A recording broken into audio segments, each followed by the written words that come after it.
Hello friends, अस्सलाम वालेकुम, नमस्ते।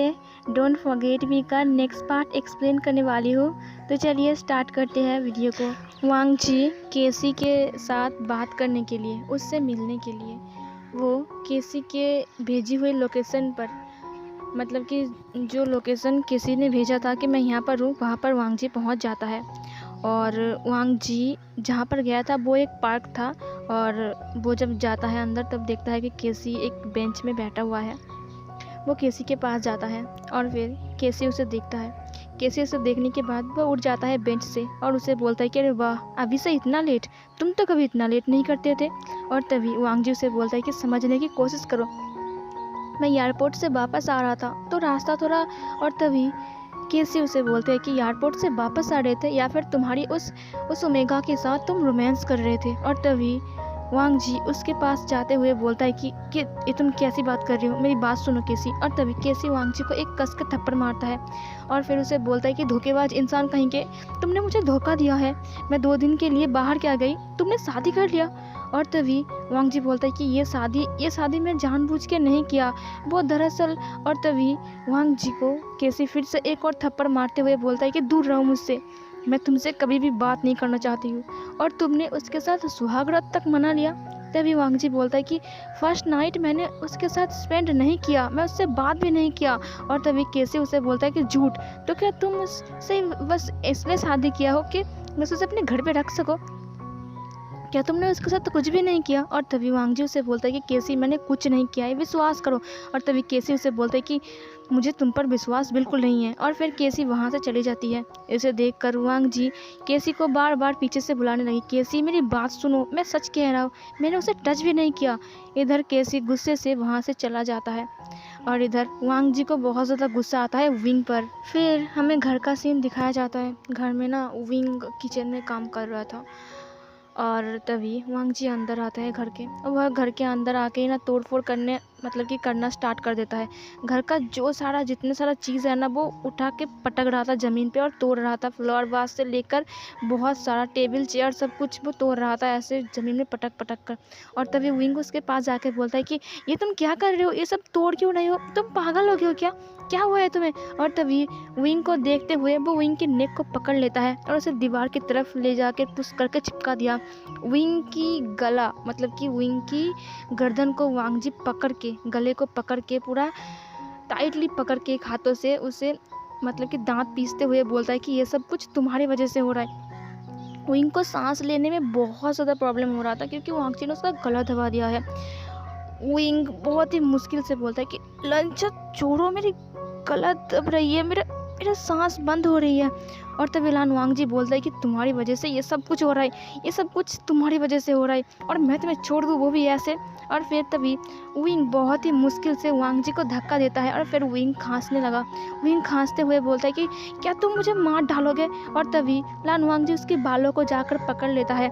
इसे देखकर विंग बोलता है कि छोड़ो, मुझे दर्द हो रहा है, तुम क्या कर रहे हो। और फिर वांग जी बोलता है कि अभी तुम्हें बताता हूँ कि मैं कौन हूँ। और फिर वो विंग को अपने कमरे की तरफ ले जाने लगा। वांग जी उसे ऐसे पकड़ के पूरा खींचते हुए अपने रूम के अंदर ले जाता है और फिर वो बाथरूम का दरवाज़ा खोलता है और फिर वो बाथ टब का नल को ऑन कर देता है, जिससे बाथ टब में पानी भरना स्टार्ट हो जाता है। इधर विंग अपनी बालों को हाथ से, मतलब कि वांग जी के हाथ से छुड़ाने की कोशिश कर रहा था और बोलता है कि वांग जी छोड़ो, मुझे दर्द हो रहा है, तुम क्या कर रहे हो, मुझे दर्द हो रहा है, मेरे बालों को छोड़ो। और तभी लान वांग जी उसे दांत पीसते हुए बोलता है कि तुमने जो किया है उसका सज़ा तुम्हें आज ज़रूर मिलेगा। और फिर वांग जी उसकी जॉ को टाइटली पकड़ लेता है और बोलता है कि तुम्हारी वजह से मेरी केसी मुझसे नाराज़ हो गई है, वो मुझे गलत समझ रहा है। और फिर वो उसकी जॉ को और भी टाइटली पकड़ते हुए बोलता है कि आज मैं तुम्हें मार डालूंगा। और ये बोलकर वो बाथ टब की तरफ देखने लगा। बाथ टब में पानी पूरा फुल हो चुका था। वांग जी विंग की बालों को पकड़ के उसे बाथ टब के क्लोज ले गया और उसके सिर को पानी में डुबा दिया, जिसकी वजह से विंग को सांस लेने में बहुत ज़्यादा प्रॉब्लम हो रहा था।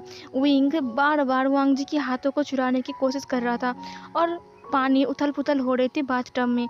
वांग जी अपने दाँत को पीसते हुए गुस्से से विंग को देखते हुए उसके सिर को बाथटब की पानी में डुबा के रखता है, जिसकी वजह से विंग अपनी सिर को बार-बार हिलाने लगा। बट वांग जी बिल्कुल भी विंग की सिर को नहीं छोड़ रहा था। वो विंग को पानी में डुबा के रखता है। विंग को अब सांस लेने में बहुत ज़्यादा प्रॉब्लम हो रहा था। विंग पैरों से वांग जी को मारने लगा ताकि वांग जी उसे छोड़ दे, और इसे देखकर वांग जी अपने दोनों हाथों से विंग की मतलब कि सिर को पकड़ लेता है, और पकड़ने के बाद ना उसे और भी अच्छे से प्रेस कर देता है ताकि विंग उठ भी ना पाए। विंग पूरी ताकत लगाता है।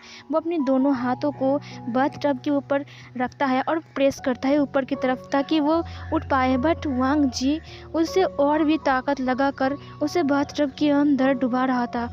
वो उसे मारने जा रहा था। विंग की हालत अब बहुत ज़्यादा ख़राब हो गया था। विंग अब सांस नहीं ले पा रहा था। वो अब अपनी आखिरी सांसें गिन रहा था। ऐसा लग रहा था कि विंग अभी के अभी मर जाएगा। और तभी वांग जी की फ़ोन पर रिंग होती है। किसी ने वांग जी को कॉल किया है, और फिर वांग जी अपने फ़ोन की तरफ देखता है, और फिर वो विंग को छोड़ दिया। विंग को छोड़ने के तुरंत बाद ही वांग जी अपने पॉकेट से फ़ोन को निकालता है, और वो देखता है कि केसी ने उसे कॉल किया है। इसे देखकर वो बाथरूम से बाहर चला जाता है, और फिर तभी हमारा विंग बहुत ही मुश्किल से उस बाथटब से अपने आप को निकाला, और फिर वो ज़मीन पे धड़ाम से बैठ जाता है। वो गहरी गहरी सांसें भर रहा था। उसकी आंखें लाल हो गई थी, और उसकी पूरा फेस, उसकी बालों, हर जगह पर सिर्फ पानी ही पानी थी। विंग बहुत ज़्यादा रोने लगा क्योंकि विंग मौत के बहुत ज़्यादा करीब था। विंग की किस्मत अच्छी है कि वांग जी की फ़ोन सही टाइम पर रिंग किया, नहीं तो वांग जी आज विंग को मार ही डालता। विंग बहुत ही मुश्किल से अपने आप को संभालता है, और उसके बाद वो दीवार से जाके चिपक जाता है और बैठ के अपने दोनों पैरों को हाथ से पकड़ कर रोने लगा। विंग थोड़ी देर रोने के बाद अपने आंसुओं को पोंछता है, और फिर वो धीरे धीरे बाथरूम से निकल रहा था। इधर वांग जी केसी से बात कर रहा था। केसी वांग जी को बोलता है कि वांग जी, मुझे माफ़ कर दो, मुझे तुम्हें ऐसे नहीं बोलना चाहिए था, और मैंने तुम्हें थप्पड़ मारा, मैंने तुम्हारे ऊपर हाथ उठाया, मुझे माफ़ कर दो वांग जी। और तभी वांग जी बोलता है कि नहीं केसी, ये एक गलतफहमी था, मैं तुमसे बहुत प्यार करता हूँ, मैं सच कह रहा हूँ, मैंने उस मेल ओमेगा से शादी करने का कोई इरादा नहीं बनाया था। मुझे लगा था कि मॉम ने तुम्हारे साथ मेरी शादी फिक्स की है, और वैसे भी मुझे उस मेल ओमेगा से बिल्कुल भी प्यार नहीं है, मैं सिर्फ तुमसे प्यार करता हूँ केसी, मेरी बात का यकीन मानो। और तभी केसी उसे बोलती है कि ठीक है, तो क्या तुम कल मुझसे मिल सकोगे? और तभी वांग जी उसे बोलता है कि कल हम ज़रूर मिलेंगे। और ये बोलकर वांग जी अपने फ़ोन को कट करके स्माइल करता है। इधर हमें केसी को दिखाया जाता है, उसके पास एक लड़का बैठा हुआ था, वो एक अल्फ़ा था। वो केसी को बोलता है कि अगर वांग जी को पता चल गया तो। और तभी केसी बोलता है कि वांग जी बहुत बुद्धू है, उसे पता नहीं चलेगा, इतने साल से मैं उसे उल्लू बना रहा हूँ, और तुम्हें क्या लगता है आज वो जान जाएगा? और तभी वो लड़का बोलता है कि तुम सच में बहुत स्मार्ट हो। असल में वो लड़का केसी का बॉयफ्रेंड था, और उसका बॉयफ्रेंड बोलता है कि सुनो ना, मुझे 5 लाख रुपए की ज़रूरत है, तुम्हें पता है ना? तभी केसी उसे बोलता है कि तुम चिंता मत करो, कल वांग जी को आने दो, मैं उससे पैसे के बारे में बात करूँगा, वो मुझे मना नहीं करेगा, मैंने तुम्हें पहले भी 5 लाख रुपए दिया है ना। और तभी उसका बॉयफ्रेंड उसे हग करते हुए बोलता है कि तुम सच में मेरी बहुत प्यारी बेबी हो, मुझे तुमसे बहुत प्यार है, और इसलिए मुझे तुम बहुत पसंद हो। और फिर वो दोनों स्माइल करता है, और फिर वो उसका बॉयफ्रेंड केसी को किस करने लगा। इधर हमें वांग जी को दिखाया जाता है, जो कि बहुत ज़्यादा खुश था क्योंकि केसी ने उसे फिर से माफ़ कर दिया है, उसके साथ बात करेगा अब केसी। इधर विंग का हालत बहुत ज़्यादा ख़राब था। विंग धीरे धीरे बाथरूम से बाहर आ रहा था। विंग गहरी गहरी सांसें भरते हुए बाहर आ रहा था, और तभी विंग अपने सामने किसी के पैरों को देखता है। विंग बैठ के ही बाहर आ रहा था, ठीक है, वो ख़राब ही नहीं हो पा रहा था। इधर वो उस पैरों को देखने के बाद वो ऊपर की तरफ देखने लगा। वो देखता है कि वांग जी उसके सामने खड़ा है। तभी विंग उसे हाथ जोड़ के विनती करता है, प्लीज़ ऐसा मत करो, क्या तुम मुझे मार डालोगे? मैं ये सब नहीं सह सकती। और तभी वांग जी उसे बोलता है कि ठीक है, जाओ मेरे लिए डिनर बनाओ, मुझे भूख लगी है। ये सुनकर विंग बोलता है कि ठीक है, मैं अभी जाता हूँ। और फिर विंग बहुत ही मुश्किल से वहाँ से उठता है, और उठने के बाद वो किचन में जाने के लिए नीचे चला गया। विंग किचन में जाके खाना बनाता है। इधर वांग जी शावर लेकर बाथरूम से बाहर आता है, और बाथरूम से बाहर आने के बाद वो नीचे आता है, वो टेबल में बैठता है और फिर वो बोलता है कि कितना टाइम लगेगा, क्या मैं आज भूखा ही मर जाऊंगा। और तभी विंग धीरे धीरे सारा खाना को टेबल में मतलब कि ला कर रखता है। और रखने के बाद वो वांग जी को बोलता है कि वो थोड़ा लेट हो गया क्योंकि वो मैं। और तभी वांग जी उसे बोलता है कि अब मुझे खाना मिलेगा या फिर मैं जाकर सो जाऊँ। तभी विंग उसे बोलता है कि हाँ मैंने बनाया है, रुको मैं अभी सर्व करता हूँ। और फिर वांग जी खाना खाने के लिए अपने प्लेट को सीधा करता है और फिर वो प्लेट को देखते हुए विंग को बोलता है कि क्या तुमने इसे धोया नहीं है, ये कितना गंदा है, जाओ इसे अभी धो के लाओ। और तभी विंग उस प्लेट को देखता है, वो प्लेट बिल्कुल भी साफ था, फिर भी वांग जी उसे धोने के लिए बोलता है। विंग नाचार था, इसीलिए वो उस प्लेट को लेकर किचन में चला जाता है और बेसिन में जाकर उसको वॉश करने लगा। और तभी वांग जी उसे बोलता है कि और ये सारे प्लेट क्या तुम्हारे बाप आके धो जाएगा। और तभी विंग सारे प्लेट की तरफ देखता है और फिर विंग वो सारे प्लेट ले जाकर धोने लगा। वांग जी अपनी नाखूनों को देखते हुए बोलता है कि कितना टाइम लगेगा, जल्दी आ, मुझे भूख लगी है। और तभी विंग उन प्लेटों को लेकर फिर से वांग जी के सामने रखता है और फिर वांग जी बोलता है कि अब तुम्हें ये भी बोलना पड़ेगा कि इस प्लेट को पोंछ दो। और यह सुनकर विंग जल्दी से एक रुमाल लाता है और लाकर उस प्लेट को पोंछने लगा। और तभी वांग जी बोलता है कि ये रुमाल कितना गंदा है, जाओ जाके फिर से प्लेट को धो के ले आओ। और तभी विंग फिर से प्लेट को धोने जाता है, फिर वो प्लेट को धोकर अच्छे से ड्राई करके उसके पास लेके आता है और फिर उसके सामने रखता है। फिर वांग जी बोलता है कि खाना सर्व कौन करेगा, तुम्हारी मॉम। और ये सुनकर विंग बोलता है कि नहीं, मैं अभी सर्व करता हूँ। और तभी विंग खाना सर्व करने लगता है। विंग के हाथ कपकपा रहे थे, विंग थर-थर काँप रहा था, विंग को बहुत ज़्यादा डर लग रहा था।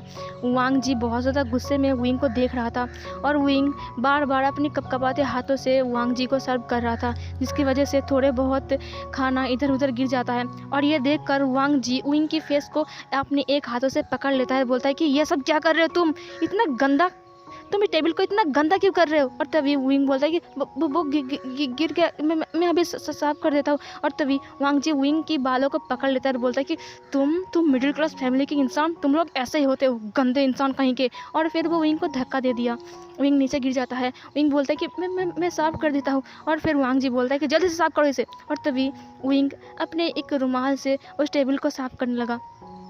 और फिर वांग जी बोलता है कि ठीक है, हटो यहाँ से, मुझे खाना खाना है। और फिर वांग जी टेबल में फिर से बैठ जाता है और फिर वो खाना खाने लगा।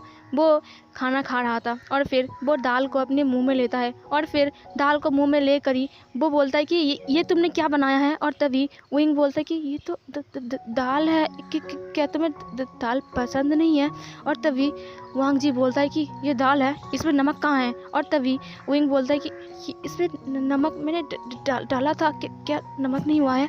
तभी वांग जी उसे बोलता है कि जानबूझकर किया ना तुमने ऐसा, ये सब तुम जानबूझकर कर रही हो ना ताकि मैं खाना ना खाऊं, तुम्हें मैंने बाथटब में ऐसा किया इसीलिए ऐसा कर रही हो ना तुम। और तभी वांग जी उसके क्लोज आने लगा। विंग बोलता है कि नहीं, मैंने तो नमक दिया था। और फिर विंग पीछे जाने लगा। वांग जी दाल की बाउल को अपने हाथ में लेता है और लेने के बाद बोलता है कि इसमें नमक नहीं है, तुम्हारा दाल तुम ही खाओ। और फिर वो विंग की फेस की तरफ उसकी दाल को फेंक देता है और फेंकने के बाद विंग अपनी फेस को टेढ़ा करता है तो उसकी पूरी दाल उसकी नेक के ऊपर जाकर गिर जाती है, जिसकी वजह से वो गर्म दाल विंग के नेक के ऊपर गिरने की वजह से विंग का नेक जलना स्टार्ट हो जाता है। विंग अपने नेक को एक हाथों से पकड़ कर रोने लगा। और फिर वांग जी उसे बोलता है कि ऐसा क्यों किया, बोलो। विंग कुछ भी नहीं बोल पा रहा था क्योंकि उसका नेक बहुत ज़्यादा जल रहा था। विंग कुछ भी नहीं बोल रहा था, इसीलिए वांग जी विंग को एक कस के थप्पड़ मारता है और फिर उसकी बालों को पकड़ लेता है और बोलता है कि तुम चाहते क्या हो, मेरी ज़िंदगी को बर्बाद करके रखा है तुमने। और फिर वो विंग को पकड़ के उसके हेड को टेबल में पटक देता है, जिसकी वजह से विंग का जो फोरहेड था वो थोड़ा सा कट जाता है। और फिर तभी वांग जी अपने पैंट की बेल्ट को उतारता है और बोलता है कि तुम्हें सज़ा देना पड़ेगा, है ना। और तभी विंग पीछे जाने लगा और बोलता है कि नहीं ऐसा मत करो। और फिर वांग जी अपने पैंट के बेल्ट को पूरा उतार देता है और बोलता है कि तुम्हें तो सज़ा मिलना चाहिए। और फिर वो विंग को मारने लगा। वो विंग को बहुत ज़ोर ज़ोर से कोड़े मार रहा था, विंग चिल्ला रहा था। विंग की चीख सुनने वाला वहाँ पर कोई नहीं था। आसमान में बिजली कड़कने लगी। अचानक ही बारिश स्टार्ट हो गई और वांग जीविंग को मारता ही गया। बारिश 1 घंटे तक चली और वांग जीविंग को 1 घंटे तक मारता रहा। ऐसे 1 घंटे तक मारने के बाद वांग जी पूरा थक चुका था। वह अपने बेल्ट को साइड करता है और फिर वो अपनी पसीने को पोंछने लगा। वांग जी पूरा पसीने से भीग गया था और फिर वांग जी विंग के पास जाता है जो कि ज़मीन पे लेटा हुआ था। फिर वो उसकी बालों को पकड़ लेता है और उसके फेस को ऊपर उठाया और बोलता है कि पता है तुम मिडिल क्लास लोगों की प्रॉब्लम क्या है। जब भी कोई अमीर लड़का देखते हो ना, तब सोच लेते हो इसको अपनी जाल में फंसा लेते हैं, उसके बाद इससे शादी कर लेते हैं और उसके बाद लाइफ सेट हो जाएगी, है ना। और विंग रोने लगा। तभी वांग जी उसे बोलता है कि लेकिन मैं ऐसा लड़का नहीं हूँ, मैं तुम्हारी ज़िंदगी को बर्बाद कर सकता हूँ, मेरे साथ तुमने गलत पंगा ले लिया। और फिर वांग जी ये बोलकर वहाँ से उठ जाता है और उठकर विंग को एक लात मारता है अपने पैरों से और फिर बोलता है कि और फिर वहाँ से चला गया। इधर विंग अपने दर्द के मारे रोने लगा। विंग रोते हुए उठता है और उसकी पीठ को मिरर में जाकर देखने लगा। उसका पीठ पूरा लाल हो गया था, उससे खून निकल रहे थे। विंग रोने लगा। विंग रोते हुए बाथरूम के अंदर जाता है और फिर बाथरूम का शावर ऑन करके ज़ोर ज़ोर से रोने लगा। विंग को बहुत ज़्यादा पेन फील हो रहा था। पानी गिरने की वजह से विंग का पीठ जल रहा था। विंग का पूरा पीठ लाल हो चुका था और विंग की आंखों से सिर्फ गर्म आंसू निकल रहे थे। विंग बोलता है कि क्यों मेरी ज़िंदगी क्यों ऐसी है, क्यों मेरी ज़िंदगी दूसरों की ज़िंदगी की तरह खुशहाल नहीं है, क्यों मेरे साथ ऐसा क्यों हो रहा है। और इधर वांग जी अपने बेड में जाकर सो जाता है। अगले सुबह वांग जी केसी से मिलने के लिए निकल रहा था और तभी वो विंग को बोलता है कि विंग जल्दी से मेरे लिए 1 कप कॉफ़ी लेके आओ। और फिर विंग जल्दी से कॉफ़ी बनाने जाता है और फिर विंग कॉफ़ी बनाकर वांग जी के पास आता है और तभी वांग जी उसे बोलता है कि तुम इतना लेट कैसे कर सकती हो। और तभी विंग बोलता है कि वो मैं ब्रेकफास्ट बना रहा था तो। और तभी वांग जी उसे बोलता है कि कल का मार भूल गई तुम। और तभी विंग को याद आता है कि कल उसने कैसे मारा विंग को। और तभी विंग उसे बोलता है कि वो मैंने ठीक से बनाया है। और तभी वांग जी उस कॉफ़ी को देखने लगा और फिर वांग जी उस कॉफ़ी को टेबल में रखता है और बोलता है कि ठीक है जाओ यहाँ से। और तभी विंग वहाँ से डर के मारे कपकपाते हुए जाने लगा और तभी वांग जी उसे बोलता है कि रुको, इधर आओ। विंग थर थर काँपते हुए वांग जी के पास जाता है। उसके हाथ पैर पूरा काँप रहे थे। वांग जी उसे अच्छे से देखने लगा और बोलता है कि मेरे अलमारी के पास जाओ। और फिर वो उसके अलमारी के पास जाता है और तभी विंग उसे पूछता है कि मैं आ गया। और तभी वांग जी बोलता है कि खोलो उसे। और फिर वो अलमारी को खोलता है और फिर वांग जी बोलता है कि उसमें एक ब्लैक कलर का जैकेट है, बाहर निकालो। और फिर उसे बाहर निकालता है और फिर वांग जी बोलता है कि एक वाइट कलर का शर्ट है, उसे भी बाहर निकालो और पैंट को भी। ये सुनकर विंग सबको बाहर निकालता है और फिर बाहर निकालने के बाद वांग जी उसे बोलता है कि इसे अच्छे से धोकर प्रेस कर रखना, इसे मुझे शाम को चाहिए, ठीक है। और तभी विंग वांग जी को बोलता है कि ठीक है, मैं इसे करके रखूँगा। और तभी वांग जी विंग को बोलता है कि ध्यान रखना ये लाखों रुपए का है, ख़राब मत करना। और फिर विंग बोलता है कि ठीक है। और तभी वांग जी से हंसते हुए बोलता है कि तुम क्या जानोगे, तुमने कभी देखा है लाखों रुपए अपनी आँखों से। और तभी विंग उसकी तरफ देखते हुए बोलता है कि नहीं देखा। और फिर विंग वहाँ से चला गया नीचे और फिर वो अपने काम में लग जाता है। वांग जी इधर नीचे आता है और बोलता है कि ये सुनो, कहीं बाहर मत जाना, घर का ध्यान रखना, मैं शाम को वापस आऊँगा और मुझे वो जैकेट वो ड्रेस चाहिए और उसे रेडी करके रखना। और तभी विंग उसे बोलता है कि ठीक है, मैं रेडी करके रखूँगा। और फिर वांग जी वहाँ से चला जाता है। वांग जी अपनी गाड़ी लेकर घर से निकल गया। विंग एक चैन की सांस लेता है और फिर वो अपनी पीठ को हाथ से सहलाने लगा। उसका पीठ बहुत ज़्यादा दर्द कर रहा था और फिर वो कपड़ों को देखने लगा। उन सारे कपड़ों को उसे धोना पड़ेगा, उसके बाद उसे फिर से आयरन करना पड़ेगा, मतलब कि आयरन से प्रेस करना पड़ेगा। उसके बाद उसे फिर से अच्छे से रखना होगा। अगर कुछ भी गड़बड़ हुआ तो वांग जी फिर से उसे मारेगा। ये सोच कर विंग को डर लग रहा था। विंग अपना सारा काम ख़त्म करने के बाद वो सारे कपड़े को एक साथ ले जाकर वॉशिंग मशीन में डालकर उसे वॉश करने लगा। फिर उसे सुखाने के लिए छत में जाता है। विंग अब नहीं कर पा रहा था। एक बार ऊपर नीचे कर के विंग ने थक गया था। विंग थक कर सोफे में बैठ जाता है और फिर उसकी बैक में बहुत ज़्यादा पेन फील हो रहा था, इसीलिए वो एक पेन किलर लेने के लिए अपने रूम में जाता है। और फिर वो अपने कपड़े को उतार कर मिरर में अपने पीठ को देखने लगा। वो देखता है कि उसके पीठ से ब्लड निकल रहा है। फिर विंग बाथरूम में जाकर शावर ऑन करके अपनी पीठ को धोने लगा और विंग ज़ोर ज़ोर से चिल्लाने लगा क्योंकि उसका पीठ जल रहा था। फिर विंग बाहर आता है और अब बहुत ही मुश्किल से अपनी पीठ पर दवा लगाने लगा। वो लगा ही नहीं पा रहा था क्योंकि पीठ पर तो इंसान का हाथ नहीं जाता है ना। और विंग बहुत ही मुश्किल से थोड़ा बहुत मेडिसिन लगाता है। लगाने के बाद विंग फिर से अपने शर्ट को पहन लिया और फिर वो छत में जाता है। वो देखता है कि वांग जी का कोट और बाकी सब कुछ जो कि उसने वॉश किया था और वो सब कुछ सूख चुका है। वो वांग जी की बहुत सारे कपड़े को लेकर घर में आता है।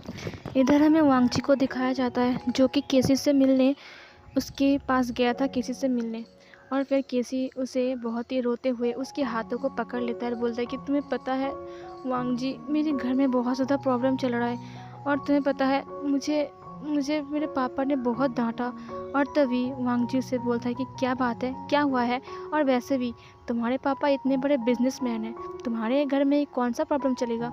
और तभी केसी बोलते कि मैंने मेरे एक दोस्त से उधार लिया था कुछ रुपए और लेते लेते ना वो 5 लाख रुपए में उसका अमाउंट 5 लाख रुपए में बदल गई है।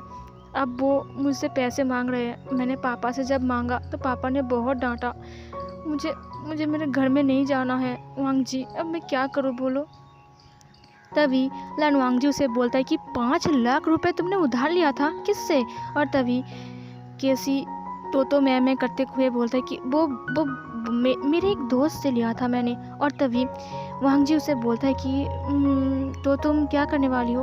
और तभी केसी उसे बोलता है कि मुझे नहीं पता, मुझे मन कर रहा है कि मैं फांसी के फंदे में जाकर लटक जाऊं। और तभी वांग जी उसे बोलता है कि तुम ऐसी बातें क्यों कर रहे हो केसी। और तभी केसी उसे रोते हुए बोलता है कि तो मैं क्या करूं बोलो, मैंने पापा से मांगा, पापा ने मुझे बहुत डांटा, मैं उससे और नहीं मांग सकता, 5 लाख रुपये तुम्हें कम लगता है। तभी वांग जी उसे बोलता है कि ठीक है, मैं तुम्हें दूंगा 5 लाख रुपए, तुम रोना बंद करो। और फिर वो केसी की आंसुओं को पोंछने लगा। केसी इसे सुनकर खुश हो जाता है बट वो अपनी स्माइल को छुपा रहा था और वो रोते हुए बोलता है कि वांग जी, अगर तुम नहीं होते तो शायद मैं आज मर ही जाती। और फिर वो वांग जी को हग कर लेती है। वांग जी उसे हग करते हुए बोलता है कि तुम चिंता मत करो, जब तक मैं हूँ तब तक मैं तुम्हें कुछ नहीं होने दूंगा, कुछ भी ज़रूरत पड़े तुम मुझे बोलना, ऐसी कदम मत उठाना केसी, तुम्हारे अलावा मेरी ज़िंदगी में है ही कौन। और तभी केसी उसे बोलता है कि इसीलिए तो मैं तुम्हें इतना प्यार करता हूँ वांग जी। और फिर वो वांग जी को बोलता है कि तो फिर तुम मुझे वो रुपए कब देने वाले हो। और तभी वांग जी उसे बोलता है कि 5 लाख रुपए रुको। और फिर वांग जी अपनी गाड़ी के पास जाता है और फिर तभी केसी अपने आंसुओं को एक उंगली से पोंछते हुए बोलता है कि ये तो बहुत आसान था। और तभी वांग जी अपनी गाड़ी से चेक बुक को लेकर वांग जी केसी के पास आता है और बोलता है कि रुको, मैं इसमें साइन कर देता हूँ। और फिर उसमें वांग जी साइन कर देता है और बोलता है कि ये लो, इसमें तुम 5 लाख रुपए या फिर तुम्हें जितना अमाउंट चाहिए उतना तुम यहाँ पर डाल देना और तुम उस पैसे को विड्रॉ कर सकती हो। ये सुनकर केसी खुश हो जाती है और वो वांग जी को फिर से हग कर लेती है। और तभी वांग जी की फ़ोन में रिंग होता है। वांग जी की पापा ने वांग जी को कॉल किया था। वांग जी कॉल को अटेंड करता है और करने के बाद उसकी पापा उसे बोलता है कि बेटा, तुम शाम की पार्टी के लिए रेडी हो ना। और फिर वांग जी बोलता है कि मैं रेडी हूँ, आपके फ्रेंड ने इनवाइट किया था और अगर मैं नहीं गया तो आपके लिए उन्हें बुरा लगेगा कि आप नहीं आए या फिर मैं नहीं गया, इसीलिए मैं जाऊँगा पापा। ये सुनकर उसकी डैड बोलता है कि ठीक है बेटा, विंग को भी साथ ले जाना। ये सुनकर वांग जी बोलता है कि विंग को, उसे क्यों ले जाऊँ। और तभी उसके डैड बोलते हैं कि बेटा देखो, मेरे फ्रेंड ने कहा है कि वो विंग को देखना चाहता है, इसीलिए तुम विंग को लेके जाओगे साथ में, ठीक है। और ये बोलकर उसके डैड कॉल कट कर देता है। वांग जी बोलता है कि लेकिन वांग जी की डैड तो कॉल कट कर चुका था। और फिर तभी केसी वांग जी को पूछता है कि क्या बात है, क्या हुई है। और तभी वांग जी बोलता है कि वो दरअसल डैड का एक फ्रेंड का बेटा है, उसका आज बर्थडे है और एक बर्थडे पार्टी उन्होंने अरेंज किया है, इसीलिए उन्होंने मुझे इनवाइट किया है क्योंकि डैड तो नहीं है ना। अब डैड बोल रहे हैं कि विंग को भी मेरे साथ ले जाने के लिए। और तभी केसी बोलता है कि तो तुम क्या करोगे। और तभी वांग जी बोलता है कि ले जाना पड़ेगा, क्या करूँ, अब डैड ने बोल दिया है ना, अब तो ले जाना पड़ेगा ही, नहीं तो डैड चिल्लाएंगे मुझ पर। तभी केसी उसे बोलती है कि तो तुम अभी जा रहे हो। और तभी वांग जी बोलता है कि डार्लिंग, आई एम सॉरी, मुझे भी जाना पड़ेगा, तुम नाराज़ तो नहीं होना, मैं तुमसे अच्छे से बात भी नहीं कर पाया। और तभी केसी उसे बोलती है कि नहीं, मैं नाराज़ नहीं हूँ वांग जी, तुम्हें जाना चाहिए, वैसे भी पार्टी के लिए रेडी होने के लिए वक्त लगता है, तुम अभी चले जाओ। और फिर वांग जी उसे बोलता है कि तुम कितनी अच्छी हो, तुम नाराज़ भी नहीं हुई, ठीक है मैं भी जाता हूँ, ठीक है बाय। और ये बोलकर वांग जी वहाँ से चला गया। और फिर केसी उस चेक को देखते हुए बोलता है कि जितना चाहे उतना अमाउंट लगा देना। तुम कितने उल्लू हो वांग जी। और फिर तभी वहाँ पर केसी की बॉयफ्रेंड आता है और वो बोलता है कि क्या काम हो गया। और तभी केसी उसे बोलती है कि ये देखो वो चेक। और तभी उसका बॉयफ्रेंड उससे वो चेक छीन लेता है और बोलता है कि क्या ही इसे हंगन जुम ने दिया है। और तभी वो उस चेक को अच्छे से देखने लगा और फिर वो बोलता है कि ये तो असली है, इसमें तो उसने साइन भी कर दिया है, अमाउंट नहीं लिखा। और तभी केसी बोलता है कि उसने कहा है कि हम जितना चाहे उतना पैसा निकाल सकते हैं। और तभी उसका बॉयफ्रेंड बोलता है कि ठीक है इसे मैं ले जा रहा हूँ और हाँ मैं इसे जाकर खुद विड्रॉ करूँगा, ठीक है। और ये सुनकर केसी बोलता है कि क्या तुम मुझे साथ में नहीं ले जाओगे। और तभी उसका बॉयफ्रेंड बोलता है कि अब तुम साथ में जाओगे, ठीक है हम कल जाएंगे, ठीक है। और तभी केसी बोलते हैं कि ठीक है। अब यहाँ पर केसी के बारे में बता दूँ, केसी बहुत ही पोर फैमिली से है, ठीक है, वो मिडिल क्लास फैमिली से भी पोर है। और वांग जी ये सब नहीं जानता है। वांग जी केसी को ये समझता है कि वो एक बिजनेसमैन की बेटी है। और केसी ने भी ऐसा ही बोला था कि उसकी मॉम एंड डैड बाहर रहते हैं बिजनेस के लिए और केसी अपनी दादी माँ के साथ यहाँ पर रहती है। और वांग जी इस पर विश्वास कर लेता है। दरअसल केसी पोर फैमिली से है, मिडिल क्लास फैमिली से, और उसका बॉयफ्रेंड भी थोड़ा बहुत उससे बहुत रिच है, मतलब वो भी मिडिल क्लास फैमिली से ही है, बट वो केसी से थोड़ा रिच है। और इधर वांग जी को दिखाया जाता है, वांग जी अब घर आ चुका था। वांग जी घर में आता है। वांग जी जब घर आया था तब वांग जी की कोट को आयरन कर रहा था। और तभी उसका डोरबेल बजता है। विंग को सुनाई नहीं दिया पहले बार में, और फिर से डोरबेल बजता है और तब विंग को सुनाई दिया। विंग एक बार बाहर की तरफ देखने लगा और उसने कहा क्या डोरबेल बजी अभी। और तभी फिर से डोरबेल बजता है। वांग जी चिल्लाते हुए बोलता है कि क्या तुम अंदर मर चुके हो, दरवाज़ा खोलो। और तभी विंग वांग जी की इस चिल्लाते हुए आवाज़ को सुनकर वो डर जाता है और फिर वो वहाँ से दौड़कर दरवाज़ा खोलने के लिए नीचे चला गया। इधर उसने आयरन को हटाया नहीं था, उसकी आयरन जो था वो कोट के ऊपर ही था, मतलब एक गलती हो गई अब विंग से। इधर वांग जी दरवाजे के बाहर था। फिर विंग दरवाज़ा खोलता है और वांग जी बोलता है कि क्या तुम मर गए थे, दरवाज़ा क्यों नहीं खोल रहे थे। और तभी विंग बोलता है कि मैं तो काम कर रहा था। और तभी वांग जी बोलता है कि ये जलने का बू कहाँ से आ रहा है। और तभी विंग अपनी आंखें बड़ी बड़ी कर लेता है और वो दौड़ लगाता है ऊपर की तरफ। उसे ऐसे दौड़ते हुए देखकर वांग जी भी उसके पीछे पीछे जाने लगा। फिर विंग रूम के अंदर जाकर देखता है कि आयरन गर्म था और वो वांग जी की कोट के ऊपर था और उसकी कोट जल गई है। ये देखकर विंग जल्दी से आयरन को कोट के ऊपर से हटाता है। कोट तब तक जल चुकी थी। वांग जी ये नज़ारा देख रहा था और उसकी आंखों में गुस्सा था विंग के लिए। वो विंग के पास जाता है और गुस्से से विंग को देखने लगा और फिर वो विंग की बालों को पकड़ लेता है और बोलता है कि ये तुमने क्या किया है तुमने इसे, तुमने मेरे इतने महंगे कोट को बर्बाद कर दिया। और फिर तभी वो विंग बोलता है कि वो डोरबेल मैं भूल गया। तभी वांग जी उसे बोलता है कि भूल गए का मतलब क्या है, तुम्हें पता है ये कोट कितना महंगा है, तुमने मेरे इतने महंगे कोट को बर्बाद कर दिया। अब बताओ मैं पार्टी में क्या पहन के जाऊँगा, तुम्हारी ड्रेस। और तभी ये सुनकर विंग बोलता है कि वो मुझसे गलती हो गई, वो मैंने मैं तो। और तभी वांग जी बोलता है कि तो मैं करती हूँ ना, तुमने जानबूझकर किया ना, मैं केसी से मिलने गया था ना, इसीलिए तुम जेलस होकर ये सब कर रहे हो ना। और तभी विंग बोलता है कि नहीं मैं तो बस। और तभी वांग जी उसकी बालों को खींचते हुए बोलता है कि चुप हो जाओ। और फिर वो गर्म आयरन की तरफ देखने लगा। वो देखता है कि आयरन बहुत ज़्यादा गर्म है। और फिर वो देखने के बाद वो विंग की तरफ देखता है और बोलता है कि तुम्हें सज़ा मिलनी चाहिए। और फिर वो उस आयरन को अपने हाथ में लिया। सो फिर गाइस इस पार्ट को यहीं पर ख़त्म करती हूँ। चलिए अगले पार्ट में देखते हैं कि अब वांग जी विंग के साथ क्या करेगा। तो मिलती हो एक और न्यू पार्ट में, तब तक के लिए चैनल को सब्सक्राइब करो, वीडियो को लाइक करो, कमेंट करो, शेयर करो अपने दोस्तों को। तो फिर मिलती हो एक और न्यू पार्ट में, तब तक के लिए खुश रहना, हेल्दी रहना, बाय बाय।